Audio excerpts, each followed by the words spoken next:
Ever wondered what's actually inside your computer and how it all works together?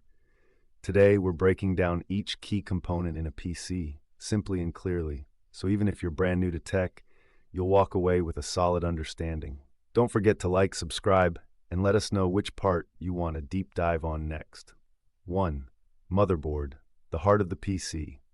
The motherboard is the flat, wide circuit board where everything connects. It's the communication center that lets your CPU, RAM, GPU, and storage talk to each other. Think of it like the nervous system of your computer.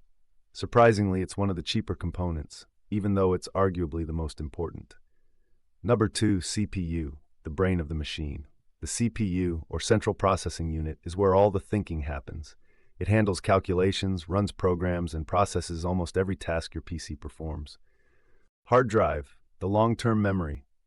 Your hard drive stores all your data, from files to games, but it's slow because it uses spinning disks to read and write data. When your PC says running low on space, this is where the problem is. RAM, the fast, short-term memory. RAM is like your computer's quick access memory. It stores temporary data the CPU needs right now. Loading screens? That's data moving from your hard drive to RAM. One catch, when you shut off the PC, RAM forgets everything. SSD, the super fast storage solid-state drives, do the same job as hard drives, but faster, more reliable, and without any spinning parts. They're more expensive, but way faster for booting up and loading games. Graphics card GPU, for visuals and 3D power.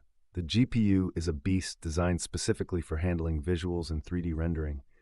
It decides which pixels light up, what colors to use, and how to show detailed graphics. Some CPUs come with basic integrated graphics, but standalone GPUs are way more powerful. Power supply, the energy source. The power supply unit PSU converts electricity from the wall into energy your PC can use. It needs to be strong enough to support all your parts, especially high-end GPUs. Cooling system, keeping it chill. Computers get hot, especially the CPU and GPU. That's why we have cooling systems. Air or liquid cooling both work. The goal is to keep temps low and performance high. Wireless card, Wi-Fi enabled. If your PC connects to Wi-Fi, it has a wireless card built in. If not, you'll need an Ethernet cable or an external Wi-Fi adapter. Case, the box that holds it all. The case is the physical box everything sits inside. Popular sizes, mini tower, mid tower, and full tower. Always choose your case after picking your parts to make sure everything fits. Outro, and that's your full tour of what's inside a computer. From brain to bones, now you know how each part works together to power your PC. Like if this helped you, subscribe for more beginner-friendly tech content, and comment which part you'd like us to deep dive into next.